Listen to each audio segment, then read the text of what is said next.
You're listening to Unmuted Love. Hi there, I'm C. Ushelman, and with 35 years as a marriage and family therapist and 25 years as a parent of 2 children I brought home from the foster care system, I want to welcome you here to Unmuted Love Podcast, the one place where nothing is off limits to say out loud about parenting children from difficult beginnings. Stop for a minute, stop and breathe for a minute, long it over your head, try to listen instead, won't you? Think for a minute, who you want to be for a minute, don't get over your head, you're like everyone else, aren't you? Sometimes it's real sweet around here, and sometimes it ain't so pretty, because this is 100% Unmuted Love. So let's go. You'll be just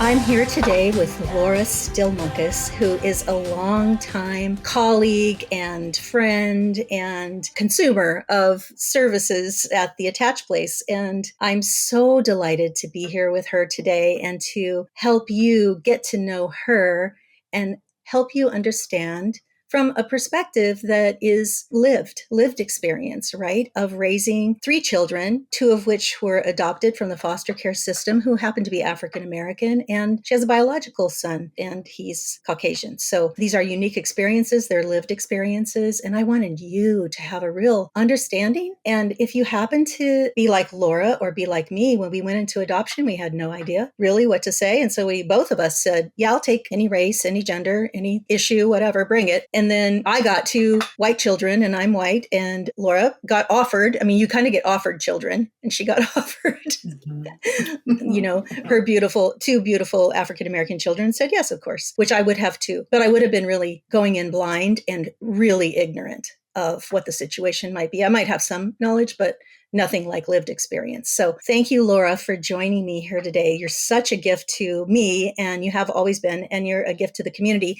I know you're the executive director of CAFA. Why don't you say what that is so that people can understand a little bit of your background too? Yeah, absolutely. But first, let me thank you for having me here and getting to, share my experiences. And I feel the same about you. You've been such a fantastic colleague and friend and confidant, even at times when I'm stuck and I don't know what to do. So I really appreciate our connection and getting to share this with you for sure. So Capital Adoptive Families Alliance is the organization I'm executive director of, and we've been around since 2009. We support adoption, kinship, and guardianship families. We're located in Sacramento. A lot of our events are around Sacramento. However, we do support and have collaborations all over the state. And so we take phone calls from parents needing services or caregivers needing support from all over the state. We currently have a respite program. We're just starting our wraparound pilot program. We have support groups and a resource library, and we have a lot of great things to offer, and everything's free to parents. You can find us on the web for more information. Yeah, this is near and dear to my heart for a few reasons. And, I am the parent to 2 African-American children or Black children, and I'm white myself. And I went into it very naive. When it came to choosing race and culture, I didn't care. I was like, it just doesn't matter to me. But of course, as a white woman, I didn't have the experience to make that matter to me, if that makes sense. And so Totally. I selected any race, any gender, whatever. And then my son, they showed us pictures. He was a beautiful 2-year-old Black toddler, absolutely adorable. And I'm like, absolutely, why wouldn't I? And Right. And it was School of Hard Knocks very quickly. He was almost 3 when he came to live with us. And within those couple of months, I realized that he was treated differently. I've raised a white son and I've raised a Black son, and they're both adults, and the world has treated them completely differently from the time that they were born or that I had them. And so I've seen, firsthand what it was like, and it's become kind of a passion of mine to educate other transracial families, especially white parents raising children of color, because I think we don't know what we don't know. We may experience certain things, but we certainly don't experience racism. And so I think that what I see often is white parents, out of the goodness of their heart. They want to be parents, and then they take on children of color without recognizing and realizing the differences. And sometimes they never do, and they never connect children to their culture and race. Oftentimes what I see is when especially boys hit 10 to 12 years old and they're starting to get in trouble for things that they didn't do and called names and treated differently by teachers, then the parents are thinking, oh my gosh, what's even happening? I didn't know this was a thing. And they've had their kids for 10 or 12 years and not set up the foundation that these things exist. And so, yes, it's a topic that's very near and dear to my heart for sure. I've done a lot of training on it. I've,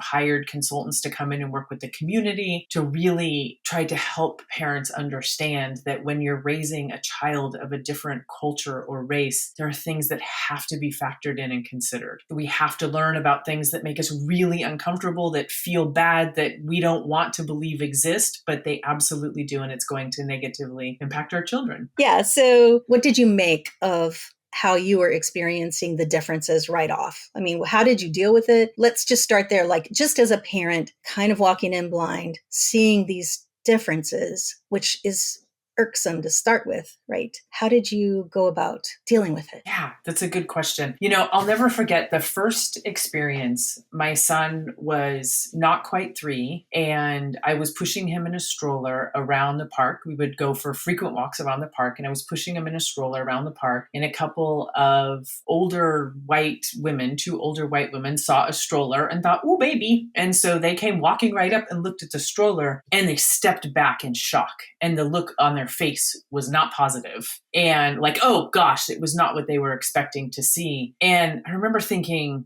that was weird. Like, what was that? And so it took a little while to click. And for me, it was a long, slow, heartbreaking process because I love my son. And he's my world, absolutely my world. To see the repeated treatment of not getting the benefit of the doubt.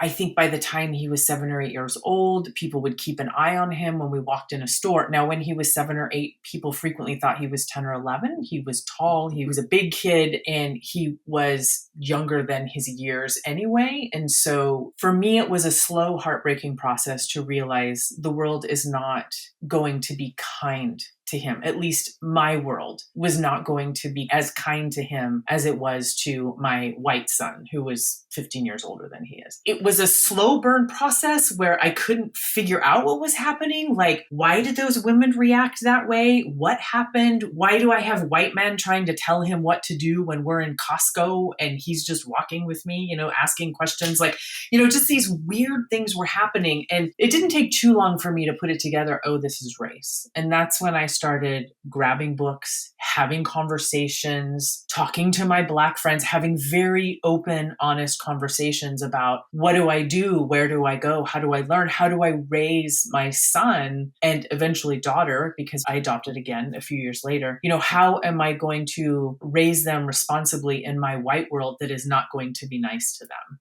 Oh, I'm just listening to you. And even though I know this story, I'm just, again, my heart just sinks. I just want to cry about it. It's like, why? And yet here it is. I know why. I'm just heartbroken that it still is. Yeah.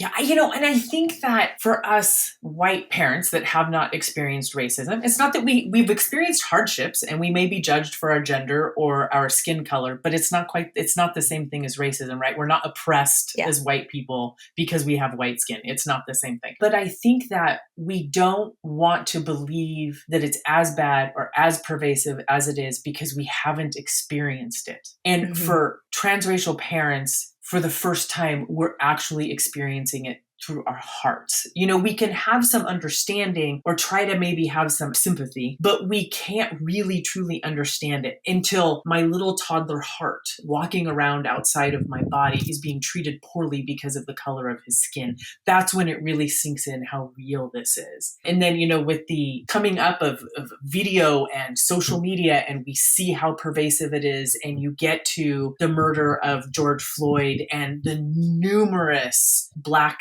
men and women that are just treated horrifically and murdered, right? I mean, we're seeing it more and more firsthand. So it's a heartbreaking and difficult experience. I wouldn't change it. I wouldn't change having my son and daughter. I absolutely love them, but it's been a big experience to learn how to parent them the best I can.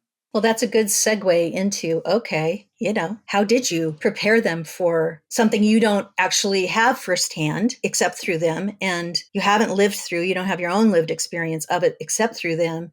How do you prepare them for the slings and arrows that they're going to get? And sometimes those arrows are going to hit them. Yeah, absolutely. The first thing I learned that I had to do, and it is a incredibly difficult pill to swallow as a parent, is to realize I can't.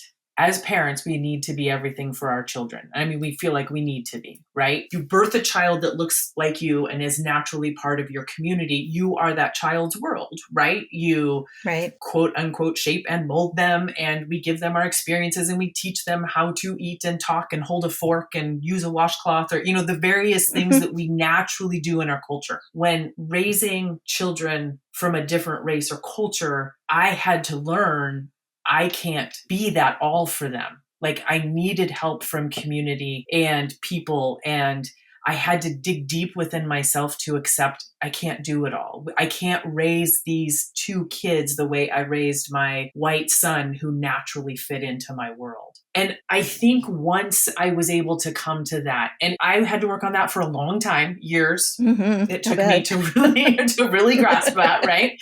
I think the other part that's really important that we don't often think about in adoption, and it's all adoption, not just transracial adoption, is the importance of community. We're all part of a community that helps us feel like we fit in, right? We go to events, we go to church, we go to schools, we go to barbecues and picnics and family events, and we have our holiday traditions. And, if you're part of the LGBTQ plus community, there's all kinds of community events and support, right? If you have a child who is transgender or part of that community, you take them to that community. Well, adoption is no different. We're different. Those were fancy parents, I've heard it called, raising in very spicy type situations. And so having a community that supports the experience that we're living is validating. And it's true for our children. And for some reason, I feel like the community for children of color is so often overlooked by white parents. And so for me, the answer was every chance I got, keeping my children in their community as much as I could. I couldn't do it enough. I don't think any white parent can. I'm guessing, maybe I'm wrong with that, but I can't imagine a situation. I very often as I could, put my children in situations where I was the minority. I was the only white person there, So when my daughter wanted to do ballet, I'm like, oh gosh, it doesn't get white. So my daughter wanted to do ballet. My son wanted to do water polo. It doesn't get whiter than those two things. And I remember I struggled with it. I'm all, don't you want basketball? Don't you want, but then I'm thinking, is this the right thing to do? And, I just had to question a lot of that. And so, yes, I found a Black owned and run ballet company in Sacramento. It was super tiny. So my daughter did that. And for water polo with my son, that was a tough one. but just trying to connect him with other kids that look like him that were also doing it as much as I could. And then beyond that, taking them into Black spaces. So going to, when we were going to church, it was always a thought of who's going to be at the church, what's the diversity going to be, the racial makeup was always a consideration, because it was a matter of keeping my kids immersed and connected to their community as much as I possibly could. And then I had great friends who I was able to go to and say, help me figure this out. Mom was an adoptee. She was Black and raised by white parents. And dad was a correctional officer, law enforcement, who was Black. And so I was able to get some really great help and support from them. And I could have those really hard conversations, especially with my son around policing issues and driving and being out in the community. For me, I guess the long answer is it was really first about accepting that I couldn't do it all, that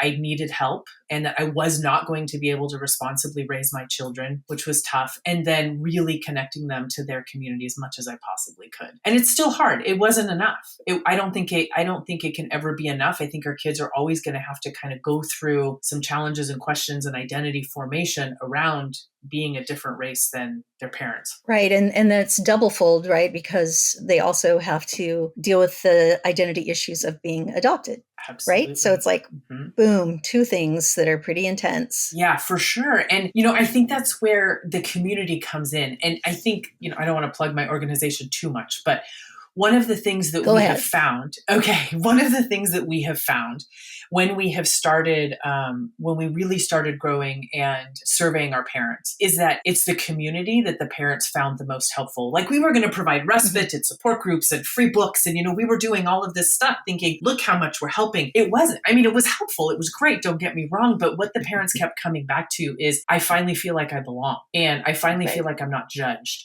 And so we bring the transracial families together often and it's normal. The kids don't look like their parents and nobody cares. Nobody stares. Nobody wonders. Nobody's asking weird questions. It's normal. It's normalizing, I guess is the word. Yeah, for sure.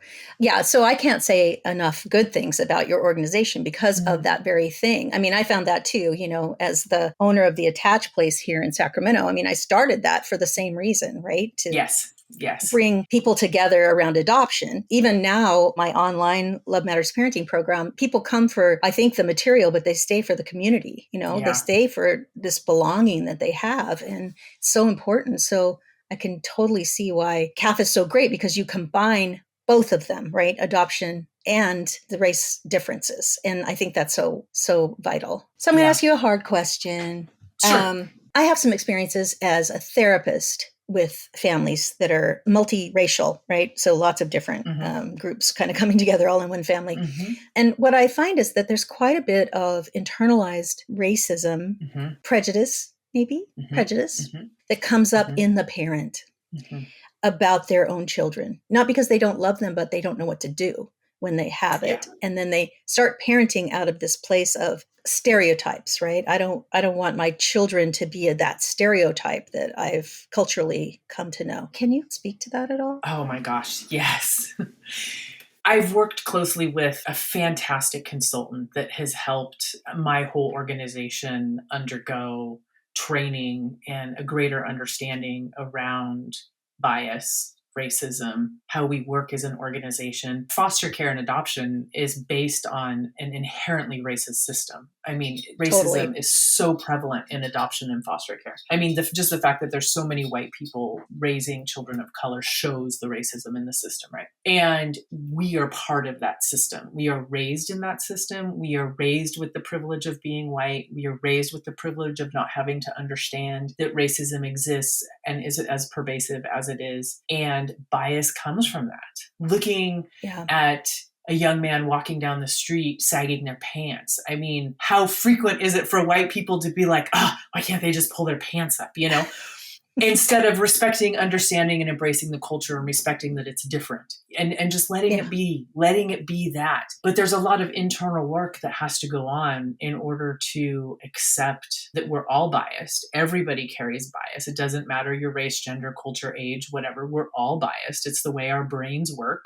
And in order to responsibly raise our children, we have to explore the biases that we are carrying inside of us. And it's painful. It's so hard to realize that, oh, wow, I think automatically bad of this group, this person, this culture, the way they speak, the music they listen to, the food they eat, whatever it is, to really dig deep and think, why? Why can't we just accept that as different and fine? It doesn't mean I have to like it. It doesn't mean I have any right to judge it. It's just a matter of accepting. I think one time that this just about brought me to my knees. I was going for a walk and I was walking home and a young Black man turned the corner carrying a hammer and I was about half a block away from him. And fortunately, I'd already done a lot of work. I'd already worked with consultants and had gone through a lot of my own bias training.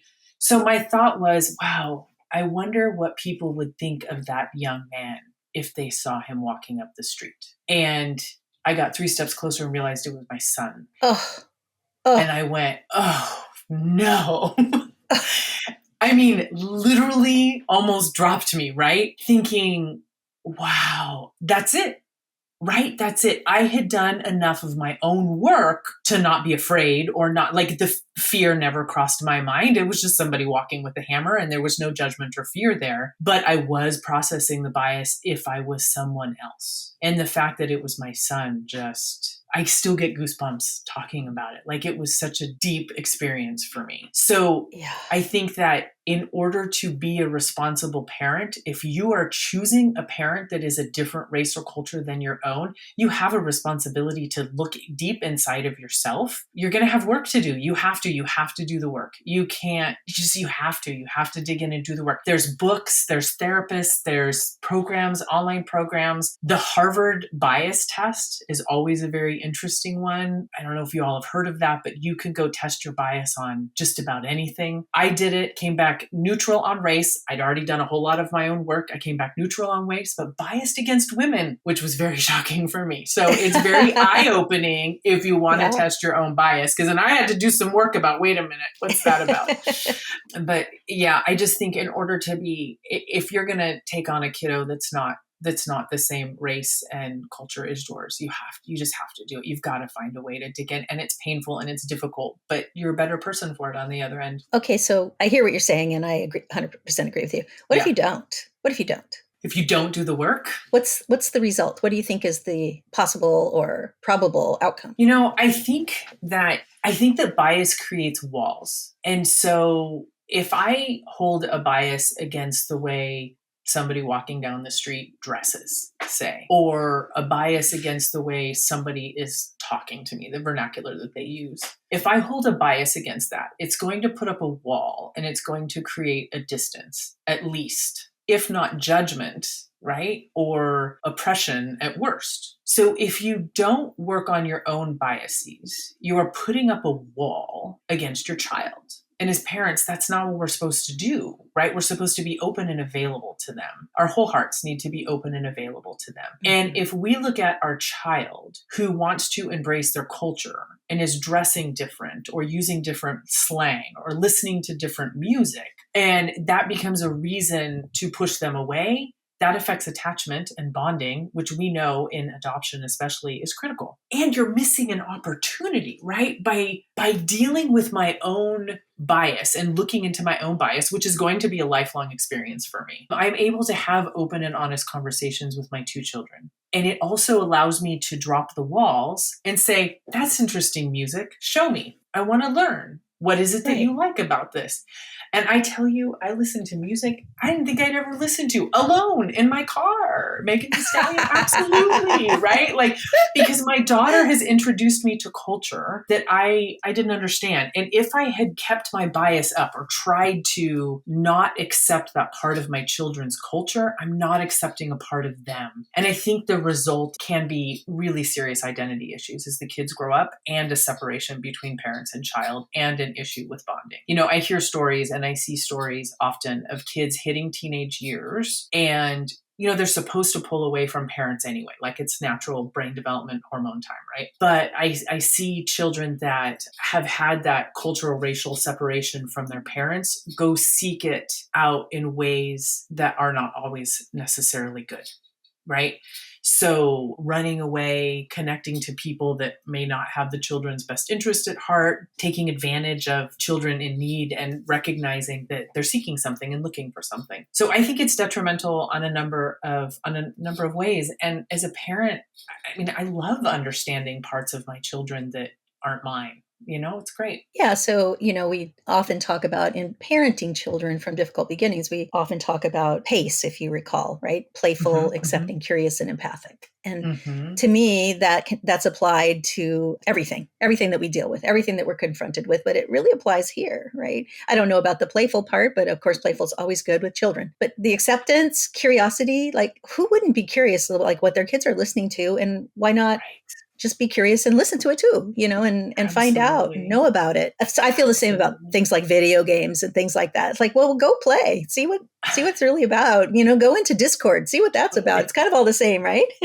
And I think it's our biases and these walls that just stop us from experiencing so much more out of life. It doesn't mean that I get to freely walk into a black or brown space and experience it as my own, because we don't want to do that. That's not where we belong. But to be able to accept and appreciate and really appreciate the invitation when we get it. We're just missing out. If you carry around these biases that keep you separated from others, whoever those others are, you're missing out on wonderful, fantastic life. Absolutely. Absolutely. So I'm curious to know if your children, and if you feel like sharing, if they were able to share with you some of their feelings about being adopted by white people, by you white people. Yeah, by us white people. Absolutely. It's been a different experience for my two children. So my daughter was older. My daughter was 8, almost 9. My son was 2, almost 3 when they came to live with us. And so I think my daughter's experience was very different. It was the first time they had lived with a white family. And it was hard. It was hard. It was hard on them. It was hard on my daughter. They were picked on in school for it.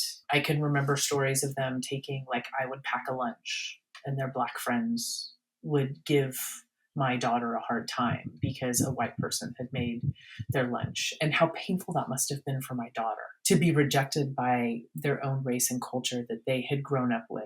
I'll never forget asking my daughter, it was some exercise or something, could have been therapy, I don't know, something we were doing. And my daughter had to name the things that they were proud of about themselves. And the top was being black. And they were so proud of being black. And so to move in with us and have their blackness questioned and being told they're being whitewashed because they're with a white family was really, really hard on them. So they wanted to gravitate towards the culture and friends that they had always known, but were kind of experiencing some rejection and trying to navigate that and struggling with, are they black enough? Are they too white? Are they, really, really struggling with it? So we had some conversations around that time, a lot of conversations. And I think now as an adult, there's acceptance. I can't say we've talked about it recently in the last year or two, because it's been about moving out on their own and doing their own thing. There have been other things going on. But I do still see my daughter very, very connected to their culture and race. But it wasn't always easy. It really wasn't always easy. And again, I had to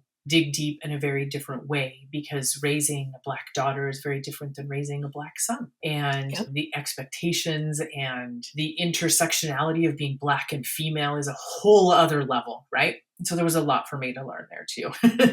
Right. And with my son, not so much. I have tried to talk to him about it through the years. I think it's been harder for him because he has not had as much connection to his culture and race. So I have to be careful to keep their integrity and not share too much of their stories. Absolutely.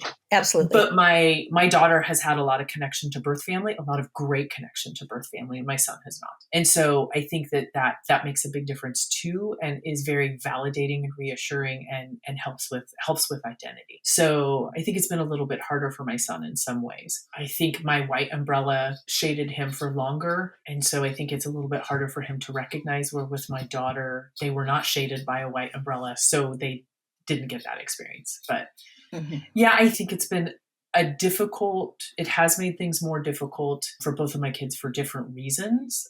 However, it's okay now, if that makes sense. I can't say it's great and it's fine and it's turned out roses, because that's just not how adoption works, especially transracial adoption. This is not how it works. But I wouldn't trade my children for the world. They are fantastic, amazing people. We're extremely close, and we have a great relationship, and we've been able to navigate some really tough times. So I know in the beginning you talked a lot about what you thought was best for white parents to do would be to immerse their children in the culture of whatever their culture is. Mm-hmm. Is there anything else that would rise to the top of your advice to parents for making the best of, granted, a very difficult situation on 2 counts, adoption and multiracial family? I think the other bit of advice would be to start off holding on to your heart. You took these children in because you wanted to be a parent and you love them. Recognizing we can't be everything for our children is hard. And you have to hold on to your heart, and you have to get your own support for that, because it's difficult. And if there's any sort of bonding and attachment issues, which there probably is, that's a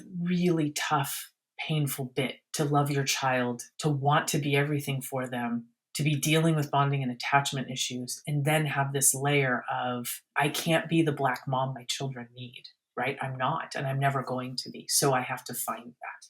So I think, first off, hold on to your heart, get your own support, and then recognize there's so much fun to be had. Once you recognize your own biases and you can let it down and you can start to let that go, there is so much wonderfulness to be had, learning new things, new ways of cooking, new ways of speaking, new music to listen to, new plays to go see, new places to travel. Like, there are so many fantastic things out there within other cultures and other races. And once you can accept that and allow yourself to feel those things and allow yourself to feel your own biases with love and acceptance and learn how to let it go, there's just a fantastic world out there. And you can get to go experience it with your children and get to grow with them and find your community. I mean, you've got to find the community that sits with you. Your children's community is going to be different than your community. They may need a school, church, outside activities, whatever. Don't pick the white neighborhoods, right? Just don't. And, we moved.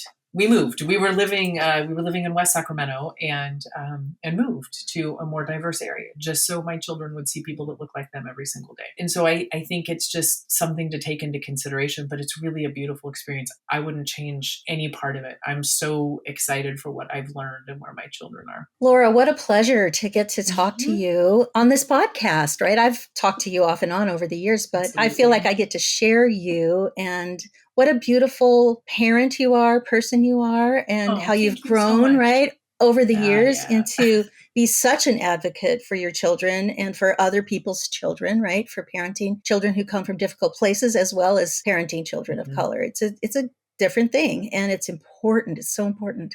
And it's so missed, right? It's like just missed.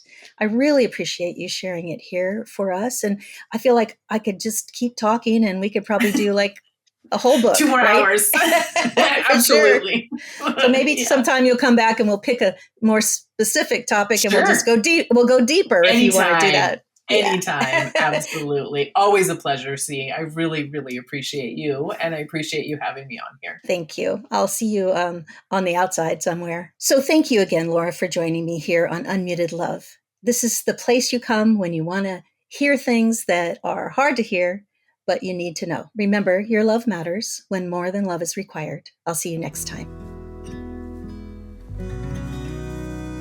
Hey parents, this is C. Get the help you need to end destructive and chaotic behavior in your home while parenting children from difficult beginnings. I know you need help, and the Love Plus parenting model actually works. I'm inviting you to work with me personally for 6 months in my virtual therapeutic parent program, and I guarantee you results, or 100% of your investment back. How is that for a blue ribbon deal? I'm looking forward to working with you. See you on the inside. Stop for a minute. Stop and breathe for a minute. Long it over your head. Try to listen instead, won't you? Think for a minute. Who you want to be for a minute. Don't get over your head. You're like everyone else, aren't you? You could gain from being a bit nicer.